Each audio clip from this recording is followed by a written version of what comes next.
Ohangaron shahri Toshkent davlat texnika universiteti energetika va mashinasozlik fakulteti Olmaliq filialida Toshkent viloyati statistika boshqarmasi tomonidan aholini ro'yxatga olish mavzusiga bag'ishlangan davra suhbati tashkil etildi.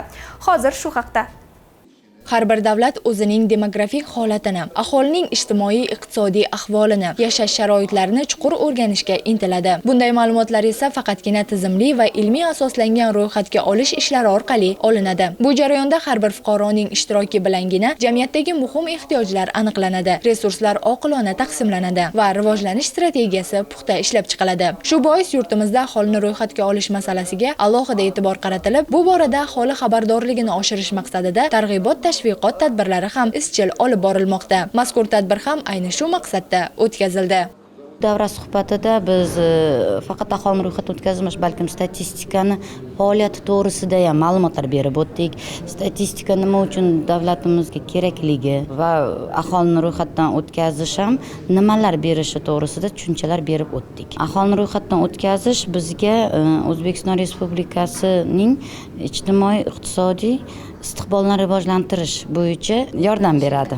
Statistika organida esa barcha ma'lumotlar jamlanishi, qanday ma'lumotlar yig'ilishi to'g'risida ham tushunchalar berib o'tdik. Davra suhbati davomida respublikamizda o'tkazilayotgan aholini ro'yxatga olish jarayonining mazmuni, ahamiyati hamda bosqichlari haqida keng ma'lumot berildi. Mutaxassislar aholini ro'yxatga olish bu faqatgina son raqamlar jamlanmasi emas, balki butun mamlakatning iqtisodiy, ijtimoiy va demografik rivojlanishi uchun muhim asos bo'la olishini ta'kidlashdi. Zero ushbu jarayon natijasida aholining yoshi, jinsi, millati, ma'lumoti, ijtimoiy holati, mehnat bilan bandligi, yashash joylari, uy-joy sharoitlari kabi ko'plab ma'lumotlar aniqlanadi.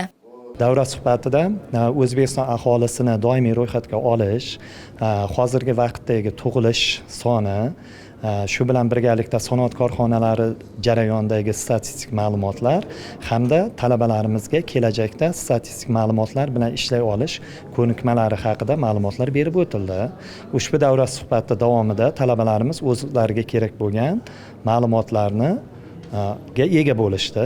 Talabalarimiz bunday uchrashuvlarda asosan o'zlarini ijtimoiy hayotda kerak bo'lgan masalalar haqida ko'nikmalarga ega bo'lishadi va bu ko'nikmalarni kundalik hayotda qo'llay olishadi. Biz bu suhbatdan o'zimizga juda ko'p ma'lumotlar oldik. Doimiy ro'yxatga olish tadbirini bosqichlari, qanday tartibda o'tkazilishi va umumiy O'zbekiston Respublikasi aholisi haqida umumiy statistik ma'lumotlar oldik. Tadbirda ro'yxatga olish qanday amalga oshirilishi borasida ham batafsil ma'lumotlar berib o'tildi. Ushbu jarayon bir nechta asosiy bosqichlarda olib boriladi. Har bir bosqichda aniqlik, ishonchlilik va texnologik zamonaviylik asosiy tamoyil sifatida belgilangan. Shu bois hozirda jarayon zamonaviy axborot tizimlari asosida tashkil etilmoqda. Tadbir so'ngida talabalar va professor o'qituvchilar o'zlarini qiziqtirgan savollarga javob olishdi.